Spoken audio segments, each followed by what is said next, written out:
पांचवें विधानसभा का आखिरी सत्र कल समाप्त हुआ। कल माननीय मुख्यमंत्री का आखिरी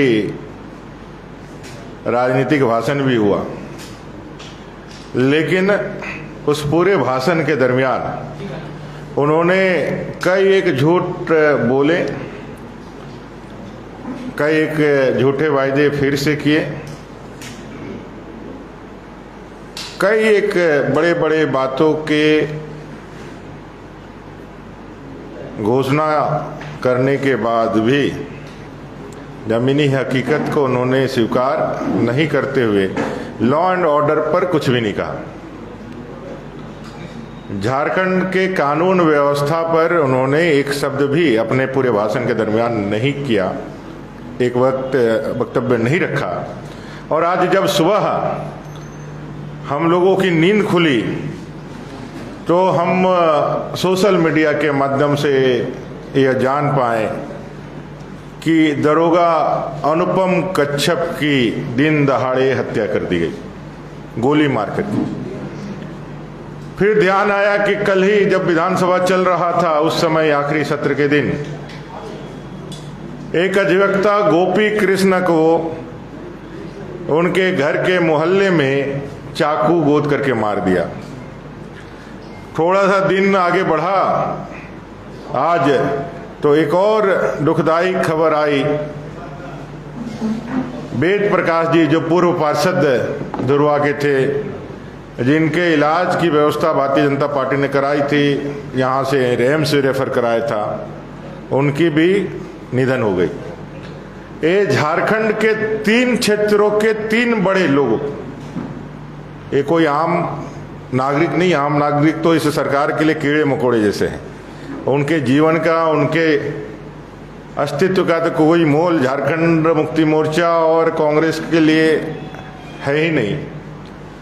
एक तो सरकार का वर्दी पहना हुआ दरोगा अनुपम कच्छप, दूसरा कानून की रक्षा करने के लिए न्यायालय में पैरवी करने वाला एक अधिवक्ता, और तीसरा जनप्रतिनिधि।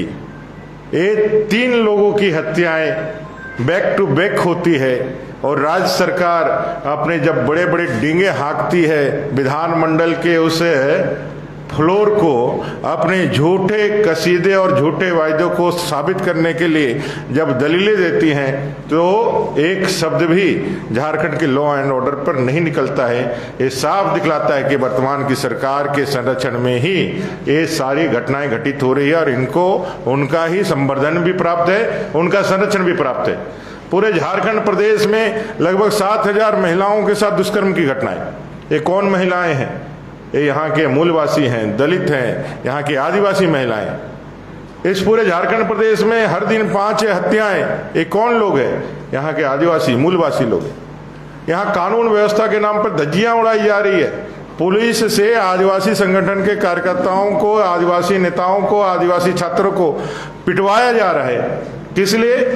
कहें कि घुसपैठियों को उनको और प्रबल सुरक्षा देना है, उनको और तुष्टिकरण की राजनीति को धार देना है।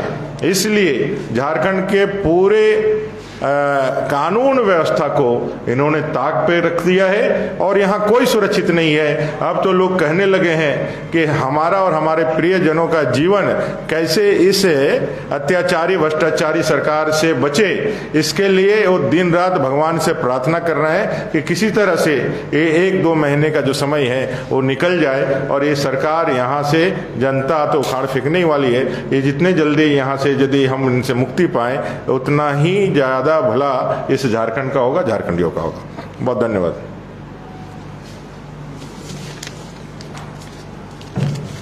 धन्यवाद।